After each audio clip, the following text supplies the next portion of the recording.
With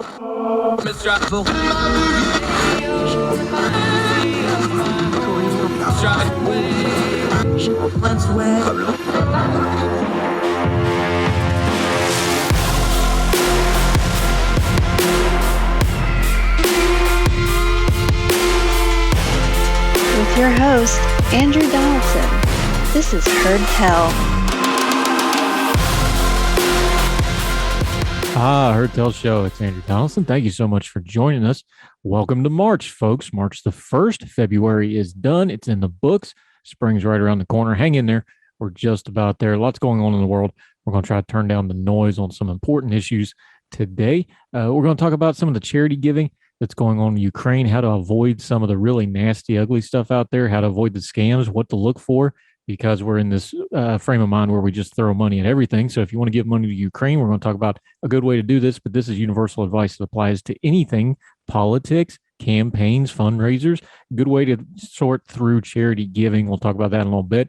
Great story to end the program. An 11-year-old boy who was a pediatric cancer survivor starts a pediatric cancer charity. We've seen a couple of these on the show where kids that have survived go on to do great things and give back. Love covering those stories.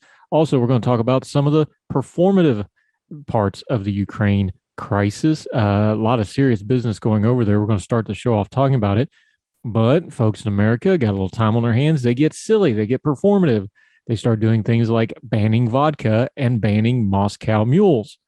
Only problem is Moscow Mule was invented in New York City. So you're not really accomplishing anything. We'll talk about all that a little bit on the program. We're going to talk politics. We're going to continue on this election season for the midterms. We're going to go to the actual states. We're going to go to the people who are covering things as they are happening. The North Carolina Senate race is going to be one of the real highlighted races of this season. It's going to be an extremely expensive race. It's already breaking records. An interesting cast of characters in that GOP primary. They had their first debate over the weekend. Our friend Brooke Medina is back. She was in the room. She helped put the event together. We're going to break it all down for you, how the three candidates on the stage did, how the fourth candidate that was not on the stage and the podium was empty because he didn't show up was one of the big stories of it. And we'll also talk through the candidates, their positions, how things landed in the room with some of the most plugged-in voters of the GOP, what they thought, how it landed, what it means to the race. We'll get into all that with Brooke Medina in just a little bit.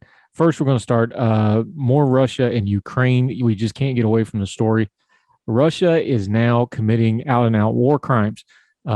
First of all, Vladimir Putin invading Ukraine was, by definition, a war crime, a war of aggression, by the definition, by the international IOC, by the UN, by anything that matters. A war of aggression is a war crime. There were those of us who had hoped this would be a limited thing, if not brinksmanship, because the propensity of the Russian army and of Vladimir Putin's forces to commit war crimes once they get going. How do we know this? Because they keep doing it. They've done it in Georgia. They've done it in Chechnya. They did it in Crimea. They did it in Aleppo and other places in Syria, along with their Syrian buddies.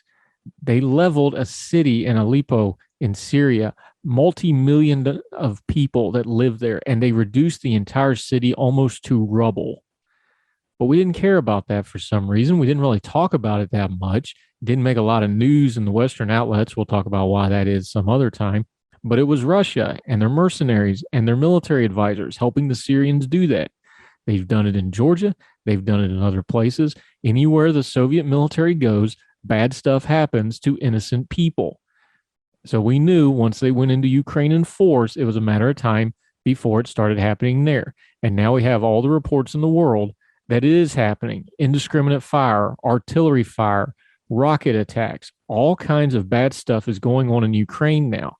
This is something we very much worried about. Civilian casualties. These are big cities. Ukraine has 44 million people in it. This is a big country with some big cities. Kiev is just shy of 3 million people. Kharkiv, I think I'm pronouncing that wrong, but the second city that is heavily engaged with the Russian forces, that's another large city with a large population.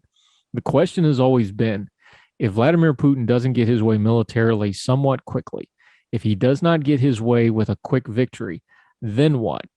The unfortunate truth is we know what the Russian military and Vladimir Putin is capable of. This is the guy who poisons journalists and dissidents with a nuclear type poison to make sure everybody knows that it was him that ordered it and did it.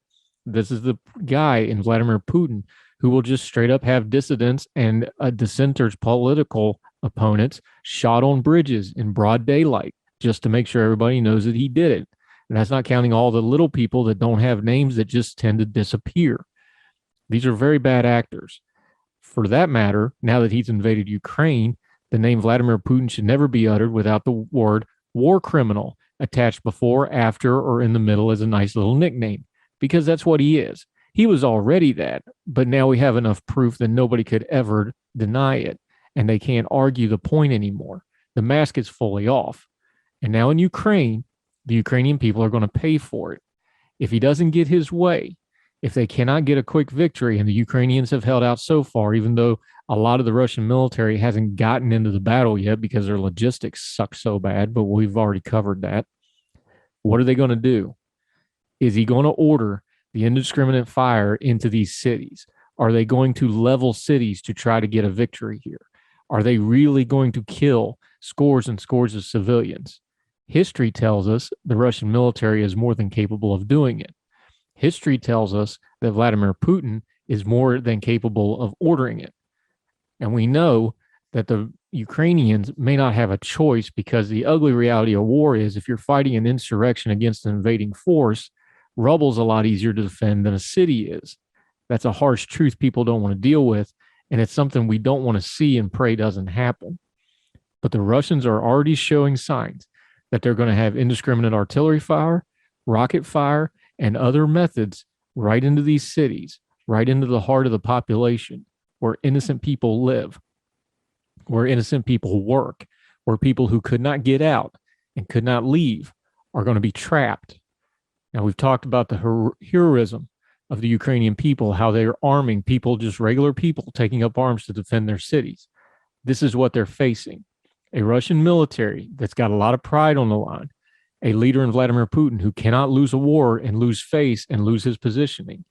And there's a very real chance that they start steamrolling through these cities, destroying everything in their path just to try to save face and steal a victory after their initial efforts failed. We are seeing something that we have not seen in a while. We saw it in Syria and Georgia, but we didn't see it. We didn't pay attention to it. We didn't listen to it. We didn't learn the lessons. We talk about World War II and other conflicts and how brutal they are and how bad they were and how we should never do that again. But then when it happens on a small scale, we didn't say anything. We didn't stop it. We didn't prevent it. We've talked about on this program before the silliness of people screaming and hollering about forever wars like it's a warm blanket that will keep the bad people away. That's not how it works. War is inevitable because there's people like Vladimir Putin who want war. And one way or the other, they're going to get their war. You either prevent the war, you fight the smaller wars when they show you what they are, in places like Syria, in places like Georgia, in places like the Crimean Peninsula. He showed us who he was. He told us what he was capable of. We didn't listen. We didn't step in. We weren't willing to stop him then, and nobody else was either, for that matter. And now here we are with the 44 million of Ukraine, the only people standing up to Vladimir Putin, mostly out of necessity because he invaded them illegally. When we start seeing these horrible pictures come in, make sure you don't avert your gaze to what war really is. It's ugly, it's brutal, it's bad people doing bad things to innocent people, and innocent people have to start doing bad things back just to survive. We haven't seen war like this. That doesn't mean it didn't exist. It's been happening all over the world. A lot of us just didn't pay attention to it. Well, now you need to pay attention to it, and you need to see what it looks like, and you need to not avert your gaze. And then maybe next time when people are saying we need to prevent war, or we need to fight a smaller scale conflict to avoid a larger scale conflict, it'll register what it means. It's not about not having wars. It's about managing people and the bad actors of the world so that we don't have a major war that kills thousands of people, displaces millions others, and changes the world order as we know it, which is what's happening right now. Because make no mistake, whatever happens in Ukraine going forward, everything's changed now. Russia is isolated, and they will be destabilized from this. And it will have ripple effects for decades, probably generations, to come from this. There'll be good that comes out of it too, but there's going to be a lot of bad before we get to that good. Even if the Ukrainians hold up, or God forbid, if they fall to the Russians, there's a lot of ugly coming. And we need to learn the lesson this time that war is always ugly. It's always bad, but it's something you're going to fight sooner or later. Let's do a little better job of preventing it. Let's do a little better job of fighting contained wars and the small ones when people like Vladimir Putin tell us what they're about before it becomes a worldwide endangering conflict like we have in Ukraine right now. More Hertel right after this. Now let me see you go off like a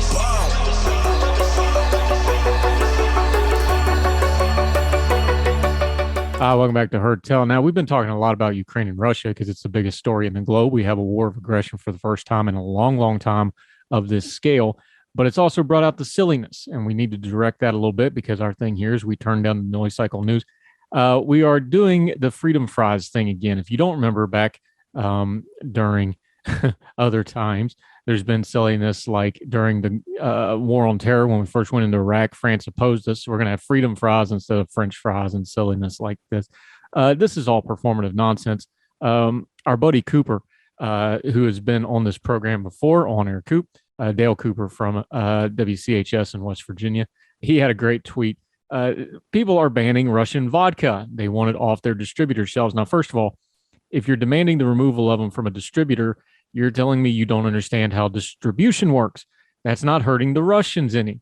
It doesn't hurt them one little bit because the distributors already purchased that. The Russians have already got their money. If it's on a store shelf, they've already got their money. You're just hurting your local distributor and or liquor store or your state ABC store if you're under that particular tyranny that one of these days we're going to get around to talking to. But Coop had a great line on Twitter. He said, "Can we have one darn minute of thinking for crying out loud?" I'm paraphrasing some language here, Coop. The total amount of vodka imported to the U.S. from Russia in 2017 was 555,845 proof gallons of 39 million proof gallons, meaning Russian vodka makes up only around 1.4% of foreign vodka in the U.S. You're not really doing anything here. This is all performative. Semi-related. Have you ever heard of a Moscow Mule? That's a popular drink, apparently. I have not partaken myself, but I'm told. So we're going to ban Moscow Mules because, you know, Moscow, Russian, bad. The only problem was it was invented in New York City. New York City? Yes, the Moscow Mule was created in New York City. All of it, the serving in the copper cup, it's actually a play off what was called the American Mule. The mule doesn't have anything to do with a farm animal. It has to do with the way it's flavored, gives you a little kick in there. But the Moscow Mule also nothing to do with Russia. This stuff is all performative. You can do it if you want to. It makes you feel good, but it's not really accomplishing anything. It's just something for you to put on social media to make you look like you're doing something when you're not really doing anything. There's actually things you can do and things that you should be doing with that same amount of energy and bandwidth. May I suggest you get on those items and put aside the silliness for the deadly serious business of opposing what Russia is doing in Ukraine. We've already talked about it, the war crimes, all these things. Silly performative things don't help. Find something substantive to do with your time and social media accounts, please. It doesn't honor the victims. It doesn't honor the dead, and doesn't honor the world we're going to have to remake in a new image now that the old order has passed away by doing silly nonsense on the internet. Just a little PSA. Take it to heart now. It'll save you a lot of trouble and embarrassment later. More Hertel right after this.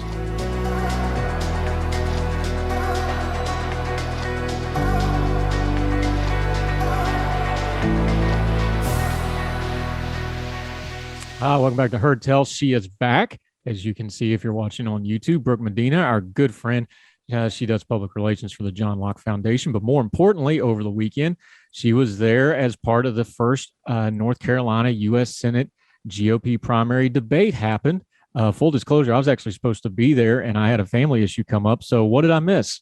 You missed a rousing debate, that's for sure. But I mean, it's okay. Thankfully, it was online. And so you were able to view it later on and in perpetuity, as one of the debate co-moderators said. I'm glad to be back, though, to discuss what happened in that debate and lend some thoughts to how people might approach the takes that the Senate candidates offered. Yeah, I thought the moderators actually did a pretty good job clipping this along. You had a couple of pros on the stage though with some of these candidates. So, but it was a well-run debate. It wasn't one of these circus ones.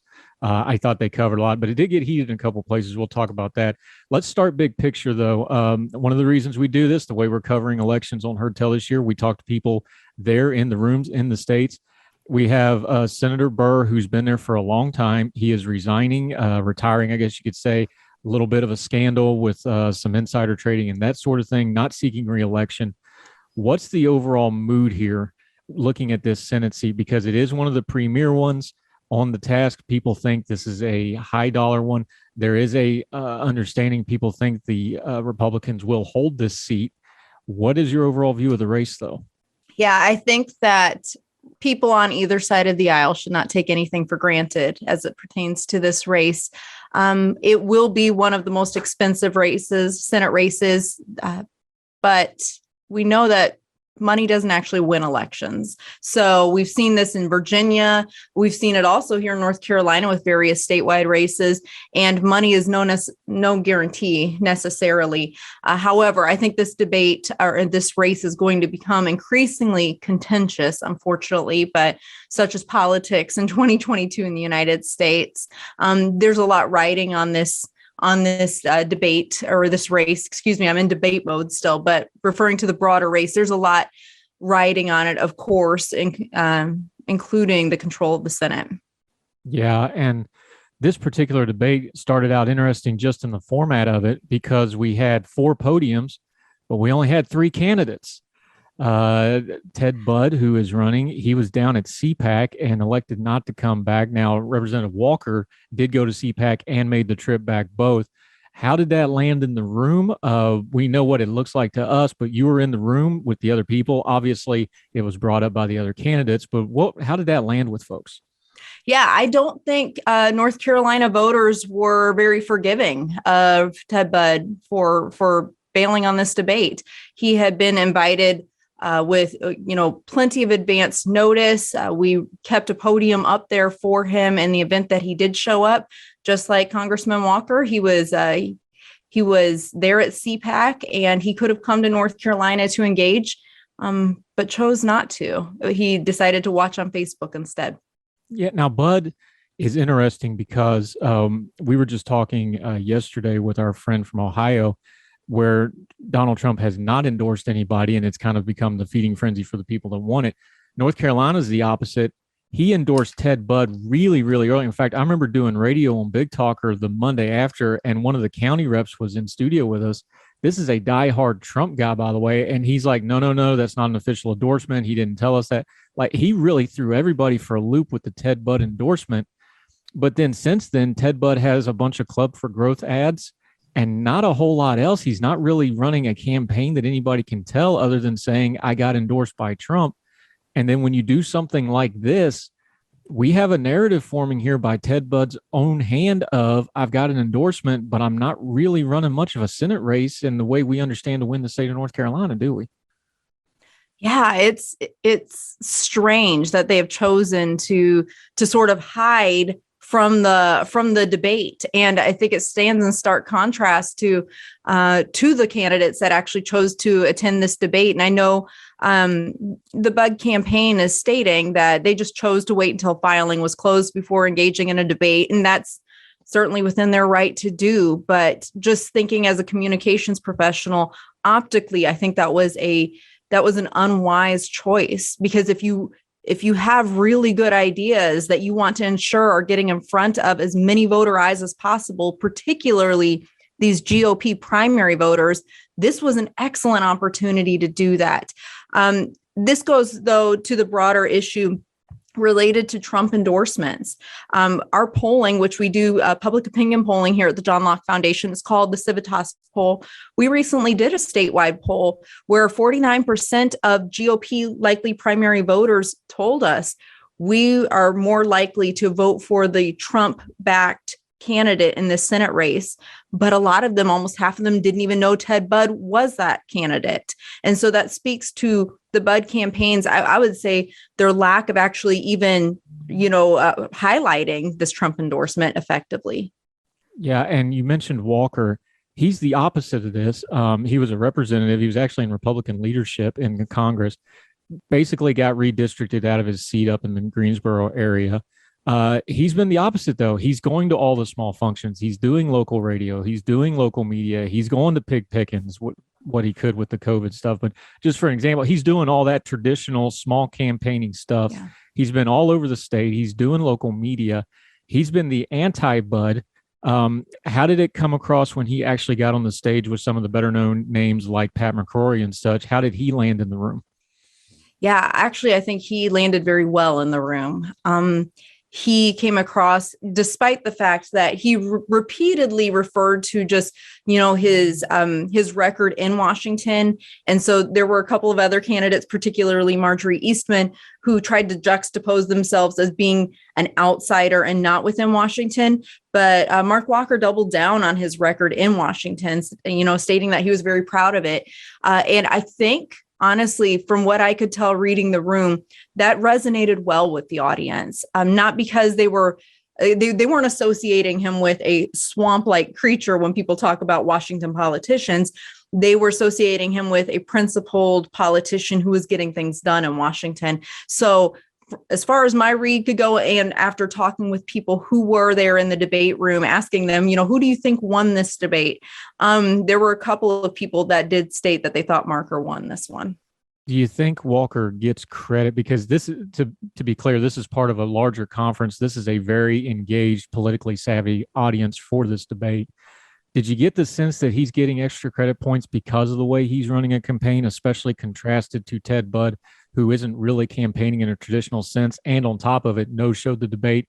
Do you think he kind of just got some extra credit points for that? Is this audience savvy enough and going like, hey, this guy's working hard, let's give him a second look or another hearing here? Yeah, even though that maybe wasn't necessarily spoken, just reading even the social media comments that were coming through during the debate, he did stand in stark contrast to Bud on that front. There were a lot of comments, even on social media as well as in person, as to where is Bud? Where's Bud? Where's Bud? Whereas a lot of accolades for Mark Walker's campaign, as well as to their credit, Marjorie Eastman and Pat McCrory.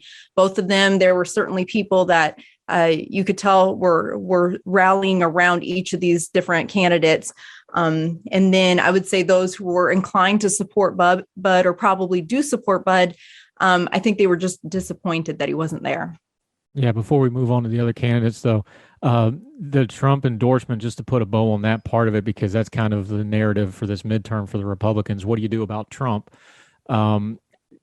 Does it feel like the Trump endorsement of Bud is just going to fade over time? Because the debate was, is he going to endorse Walker? Is he going to endorse Bud? He came out and did Bud right out of the blue. Is that just going to fade and not be that important by the time we get into May here and people start actually going to vote, do you think? Yeah, it's anybody's guess, but my thought is it doesn't seem like they capitalized it on as effectively as they should have early on. With that many GOP primary voters unaware that Bud was even the Trump endorsed candidate, to me, that shows that their campaign just did not effectively capitalize on that. That doesn't mean that they can't later. And Ted Budd does have national, name recognition. He was on Fox News the day of the debate. I saw him. He was giving interviews related to Ukraine. So he definitely does have visibility. But I do wonder if they missed an opportunity in capitalizing on the Trump endorsement with this audience, who that actually does matter for. But anything can change between now and May. Yeah, it can. We're going to continue to talk about the GOP U.S. Senate debate in North Carolina with our friend Brooke Medina of the John Locke Institute. She was there. She was in the room. The heavy hitter, Pat McCrory, former governor, who's the leader in the race by most of the polling. We're going to get into his performance. We're also going to talk about the other person on the stage, Eastman, how she did, because this was a lot of folks' first look at her. So more on this debate with Brooke Medina right after this.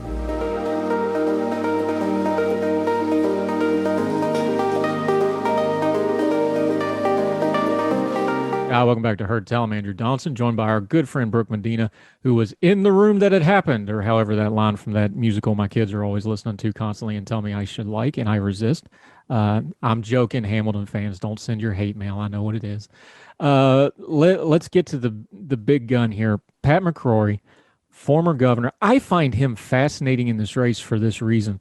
Because he was governor, he lost in 2016. We know about the bathroom bill stuff. We know about the tight race with Roy Cooper. He kind of sat out the Trump years, though. He was doing radio in Charlotte, kind of kept a lower profile. He did some lobbying stuff for the party in DC, but he kind of sat out the Trump years a lot. So he doesn't have a lot of the Trump stuff on him that a lot of Republicans do. And even though obviously Ted Budd got the endorsement, so Trump's not on his side here, I just think he's a very interesting case study of a pre-Trump Republican navigating the post-Trump GOP. And it's really interesting to watch him. Is that something you take away from it too? Is like, this is kind of a weird little test case we have here. Yeah, I think it's really interesting. And perhaps that the way he runs his campaign serves as a case study for other politicians or political hopefuls who are running for statewide and federal offices. You know, this is the way in which you sort of navigate this current moment where Trump still is a large figure within the Republican Party. So you don't take up a never Trumper mantle nor an always Trumper mantle, but sort of look for strategic ways to navigate this so that you're not alienating important elements of the Republican and to some degree unaffiliated parties. Now, the candidates mostly attacked Ted Budd because that's the low-hanging fruit because he ain't there and the podium's empty and it's a horrible optics. So they all took their shots at that. But the real fireworks of this debate was Marjorie K. Eastman and Pat McCrory. For those not familiar with Marjorie K. Eastman, and a lot of folks aren't, and this was probably the first view and listen a lot of people got to her other than just seeing the name in the news. What kind of an impression did she leave standing on the stage with somebody like Pat McCrory, who everybody in North Carolina knows, and Walker, who's at least vaguely familiar? She's kind of the new face. How did she present herself? Yeah, I think that based on what I was seeing in the audience, what I read reaction wise among the voters who were watching online, I think it was a little bit of a mixture. It is different when this is kind of like their first introduction to the statewide GOP primary voter audience. And she definitely relied heavily on her military credentials and her experience as a combat veteran. And I think that landed differently with various parts of this primary audience. So time will still tell. I met her in person before the debate, and she's a very kind and she seemed really, really excited to be there and engage with voters. So I don't know. I think she needs some more time out there before voters actually decide. Now, on paper, that makes sense because North Carolina is one of the largest population military states. Of course, Fort Bragg, Camp Lejeune, lots of other smaller locations, Goldsboro, huge military population in North Carolina. It's something that's ingrained in the state. Full disclosure here, you have ties to the military as a dependent and also as a military brat, we call it, and say it lovingly. I'm a veteran. The thing about that, though, is when you start using that in a place that's very military literate like North Carolina is, those things have their own language and decorums and the ways to go about them. I'm not sure she's hitting the right notes, pulling that out right from the go with a state where folks, they know how these things work. You can't just say it. And to me, some of it came off, if it was a song, I'd say it was a little pitchy. You understand what I'm getting at? Is that how it came across to you too?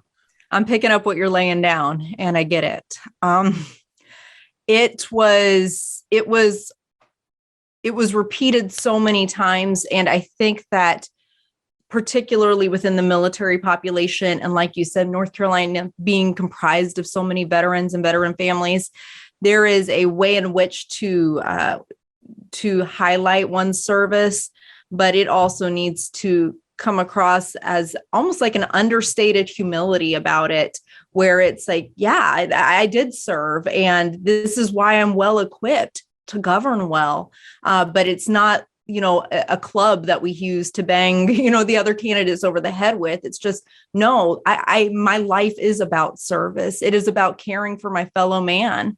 And that's why I'm here, because I love North Carolinians. And I think that is probably the more advantageous way and also heartfelt way in which to highlight one's service. And so I think that that will be refined as she continues her campaign. But I believe, if this is your first time within the, a large statewide audience, you're looking for opportunities to really distinguish yourself, especially among other Republican candidates. And so I think she was attempting to capitalize on that, but I believe it should be refined a little bit more. Yeah, and the problem she has is she was on stage with a very experienced politician in Pat McCrory, who was ready for it, and he broke out. We used to call it carpetbagging. I don't think we call it that anymore, and I think that's unfair for the situation here. But he brought up the fact that when she gave her spiel about, my husband retired from the military, I retired from the military, we love North Carolina. Look, that's a story a lot of people in North Carolina have. They came here from somewhere else with the military. That's all fine and good.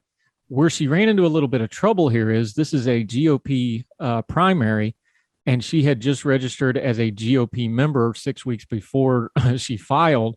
Now, she says it's because she was, again, here we go back to the pitchiness, because military people understand these things. She says, well, I was military, so I stayed unaffiliated because I wanted to be apolitical. Okay, I don't really buy that, but I'll take her word for it on the face of it. But she got out of the military in 2012, and this is 2021. McCrory had all that Oppo research ready at hand and got into it with her and kind of laid it out. But that's how it showed on the video. How did it land in the room? That exchange, that was probably the hottest exchange between candidates on the stage of the whole debate. How did it land in the room, and who got the better of that? Yeah, that was a tense moment because she really did. I think one of the news outlets that covered it was stating, she clapped back at McCrory, and she really pushed back on him on that. And as a person who is registered as an unaffiliated voter and, grew up, my dad was a 30-year veteran, my husband was a 20-year veteran. I get that desire for being more apolitical and neutral. Doesn't mean, though, being in the service doesn't preclude you from registering with a party. That was certainly a tense moment during the debate. And I think that it almost seemed like she allowed McCrory to unnerve her a little bit. And I think that was perhaps a missed opportunity. I get what she was trying to communicate to him, and sort of, here are my boundaries, don't mess with me, don't tread on me kind of thing. But again, McCrory is a politically savvy individual. And so he knows how to navigate that, where he was trying to downplay it and said, wow, that really riled you up, sort of thing.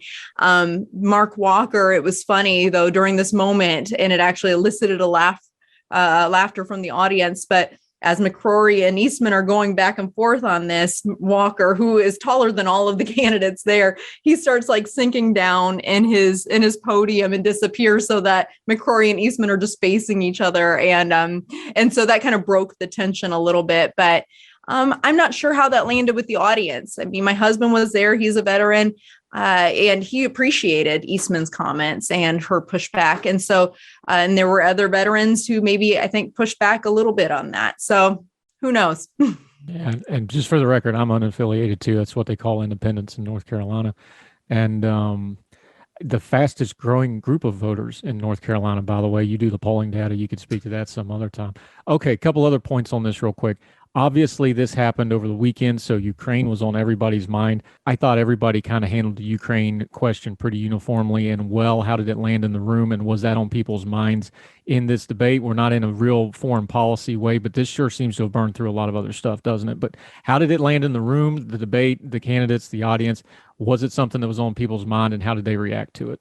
It was certainly on people's minds throughout the conference. This was a 2-day conference. It was sold out, filled with voters, many of them veterans, but all of them patriotic. And this was an important question to ask. And I would say each of the candidates, they were clear in, that this is absolutely inexcusable. There were no Putin apologists on that stage, nor throughout the conference. And so this is one of those things where it was a unifying topic. And I think that if any of the candidates stood out on that front, well, they were all pretty similar, actually. But if any of the candidates stood out on that front, it would have been Marjorie Eastman, just for the reason that that's where she really should have highlighted her military service, and could have, and did to some degree.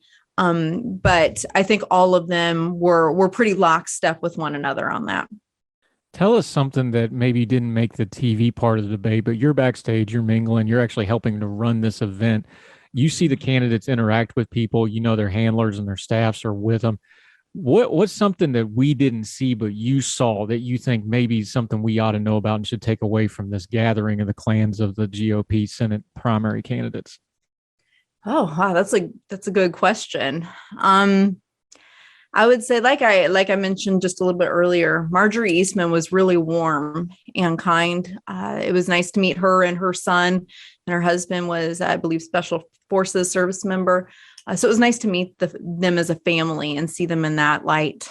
And Congressman Walker, he's just really down to earth, like really down to earth. And so what people saw on stage was actually, what I saw backstage related to him. So I thought that those were two takeaways that I had. The dynamic of this race, talking to Brooke Medina, from the go has pretty much been Pat McCrory has the name recognition, he has the money, he has the network built in, and for lack of a better term, and I know it's because of the Ted Budd stuff we already touched on, but just to generalize, the Trump vote was going to be splintered between everybody else. Has anything changed the dynamic of that race after this debate? Now, has anybody stop the momentum of Pat McCrory? Is anybody gaining on Pat McCrory, do you think? Ooh, that's a good question. Well, according to Ted Budd's campaign, this race is now between Eastman and Budd. But I would think that's more of a just political statement that they've made to create, to kind of to take a jab at McCrory and then Walker.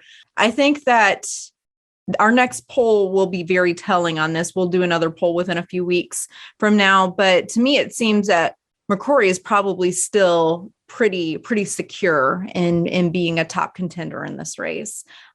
Eastman, this debate probably, it increased her name recognition a bit, but it will be interesting to see how the polling shakes out on this. And I would say, those who maybe were unfamiliar with Walker in the debate format, even if they recognize his name and stuff, but maybe unfamiliar with really where he did stand on some important policy issues.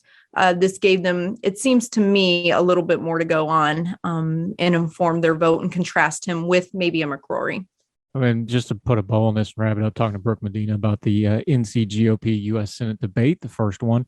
Do you see a difference in the Pat McCrory now and the Pat McCrory 4 or 5 years ago that lost the governor's race?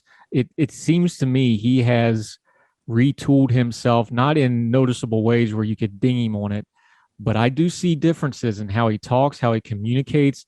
I guess some of it's just experience. He went and did talk radio for 3 or 4 years. I think that's helped him because he did have a real weird kind of stated delivery a lot of times when he was serving as governor. I think maybe the talk radio, but does that come across to you too? Does this seem like a different Pat McCrory, not just on the policy stuff, just his delivery, the way he campaigns? He's doing smaller events. He did local radio. He did the Big Talker radio, small local radio. Is this a man that has learned his lessons and adjusted? Does that come across to you? He certainly comes across as very politically savvy. I think that his campaign is strategic and they're thinking through second and third order of effects of, what he does and the stances he takes. They have a long-term vision for this. And I think that will serve him well, is that his campaign and himself are just able to, I would say, more deftly navigate some of the more political landmines that would await a Republican candidate here in North Carolina for such a big race. Yeah, no substitute for experience, right? Brooke Medina, it was a great event. I had a lot of friends there that I was texting with back and forth. Everybody seemed to enjoy it. So congratulations on pulling it off. Let people know what you got coming up next now that you got the Carolina Liberty Conference out of the way and where they can follow you on social media until we get you back on Hertel again. Thank you, Andrew. It really was a good event. I heard rave reviews from everyone, and the John Locke Foundation staff just pulled it off. They did an excellent job, and the aim was to make sure everybody had a good time, and everybody had a good time. I saw people walking around with a yummy drink, a cigar, and just talking and catching up, networking. And so it felt almost like a family reunion, although maybe not just as familial, but people were really, there was a lot of friendliness and fellowship and camaraderie there. And I'm grateful for that. And so coming up ahead, we've got more statewide polling that will be released in March. So by the time that this comes out, be on the lookout for that. But we also are going to begin doing statewide events, such as election integrity events, just equipping voters with important information as they go into this election season, learning how that they can be volunteers at their local election sites. So we're going across the state offering that. We're going across the state offering grassroots training related to school choice issues. And then we're hiring. I'm hiring in the communications department. So if anybody who is listening right now is interested, please go to johnlocke.org and you can go to the About Us section. And we actually have a few different job openings available because we keep growing. And that's a good problem to have, but we're looking for solid, liberty-minded, smart, articulate people to join our team. Brooke Medina, I always enjoy talking to you. I tell you what, let's just go ahead and plan it. When that poll comes out, we want you on to discuss it. And we will talk about it. And I appreciate your friendship. I will make it next time, I promise. I'm sorry I missed out on this one. But thank you for the insight today. And we'll be talking to you more as this very important race unfolds. Thank you, ma'am. Thank you, Andrew.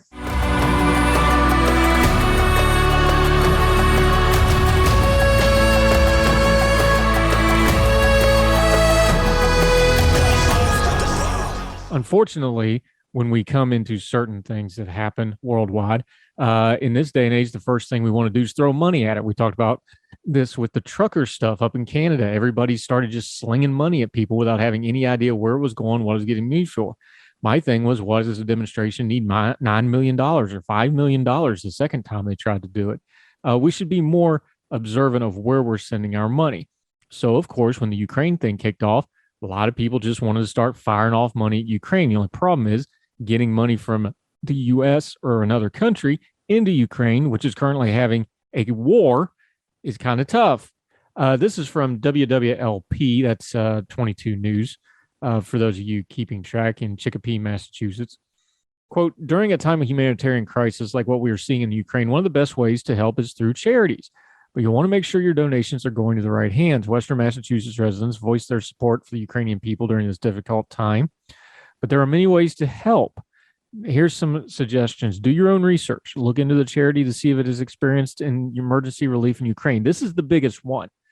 Don't start giving money to people who have never done anything in Ukraine because they're not going to have a clue how to actually get it into Ukraine. There's specific things when you're dealing with overseas countries.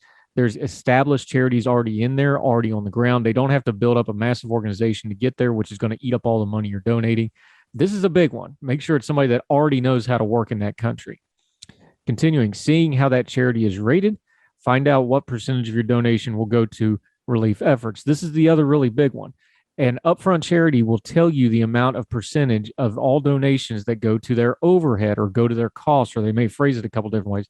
Basically, they take some of the donations to run the organization. Now, that's all well and good, but that number will tell you whether or not it's a good organization. If they have a very low amount of overhead, and most of that money is going to whatever the cause is, you usually have a pretty good charity. If you have a charity where 40, 50, 60% of the donations are going to the organization, you don't have a charity. You have a business model, and you should adjust accordingly. Continuing with the piece real quick, experts also recommend you be on the lookout for scammers seeking to confuse donors with names that sound similar to the charities you know, but are not. You can look into things like the Better Business Bureau. There's a thing called Charity Watch. There's Charity Navigator. Both of those are .orgs, CharityWatch.org, CharityNavigator.org, Give.org. They all have rating systems. Don't ever give money to anything that goes for politics, that goes for culture, that goes to your church, that goes to anything. Never give out money to anybody that you haven't fully vetted and investigated yourself. It's important. There's a lot of scammers out there. Times are tough out there. Don't put your hard-earned money to anybody that is unworthy of it, and a lot of charities aren't. A couple of those points I just want to reiterate. If they're not already doing work in Ukraine or at least in Eastern Europe, you probably don't want to give them money because they don't know how to do it, and they're going to have to spin up and spend a lot of money to get in there. If they have a back history of doing untoward things of any kind of scandal, find another organization. You folks that want to give, great, appreciate it. Do it smartly, do it wisely, and be informed. More Heard Tell right after this.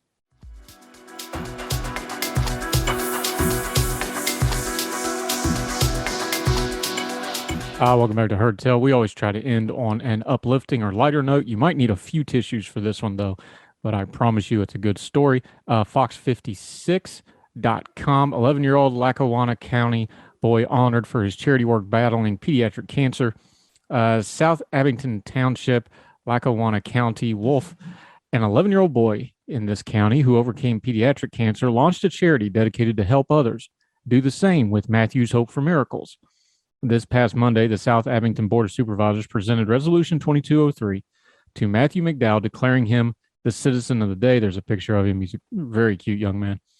I feel like I really don't deserve it. I've already gotten so much. God has blessed me with so much. And I just feel like some other kids should have gotten it, said Matthew McDowell as he humbly discussed his award. It's basically a nonprofit with a focus on raising funds for pediatric cancer. We do a lot of different events throughout the year to raise awareness, raise money, and this year we also created a new sub-fund, which is going to help local families and children who are battling pediatric cancer, said Linda McDowell, Matthew's mother and the organization he founded. Matthew was diagnosed with a rare form of pediatric kidney cancer called Wilms tumor when he was just 3 years old, and he came up with the idea to start the charity in 2018 to help other children going through the same struggle. He has battled this disease 5 times. Wow. Without him, we wouldn't be the family we are today. We know so many more people came alongside us when we were struggling. When Matthew was at his worst, we just have it in our hearts that this is what we're here to do. We're going to help others through their charity work. They have already raised over $65,000 to help battle pediatric cancer. It feels great because I love kids, and when I grow up, I want to be a doctor because I don't want kids to suffer like I have, Matthew said. I just want to make them happy. I want them to have a great life and just be a normal kid like I am now. I want to keep this foundation for as long as I possibly can and just keep raising money and helping children. I just really want to make children smile and make them have as much of a normal life as possible. They're currently planning things like 5K runs and other things. They're dedicating the event to Matthew's friend who tragically lost his battle with pediatric cancer in January. They're accepting sponsor donations. If you'd like involved, the website is on the website links are on here. This is fox56.com. Excellent story. What a great young man. If you ever look into things like children that go through this thing, like the St. Jude kids, over and over and over again, we've covered a couple of the stories. It's amazing how many of them, if they survive and grow into adulthood, they always end up doing something to give back. They understand it, they get it, and they want to pass on what was given to them. God bless him. Hope he's doing well. Good luck with the charity. That'll do it for Heard Tell today. Once again, appreciate all the support, the reaching out, those of you that write in, those of you that comment and leave ratings, whatever platform you're watching this, whether it's the YouTube channel and or all the podcasting platforms. You can do both, by the way. Nothing wrong with that. Only costs you a click wherever you're at. Make sure you subscribe. Make sure you leave us comments. Make sure you leave ratings. We really appreciate it. Those are important. Let people know our programs are worth checking out. We're going to keep trying to turn down the noise of the news cycle. A lot of stuff going on. Got amazing feedback about yesterday's show. Really proud of it. Proud of this show too. Got a lot of good stuff coming. Make sure you're subscribed so you don't miss any of it. So until we talk to you again tomorrow, wherever you and yours are, we hope you are well. We hope you are well fed. And we'll talk to you tomorrow for more Heard Tell. All the music on Heard Tell is provided under a Creative Content license from monstercat.com. Somos la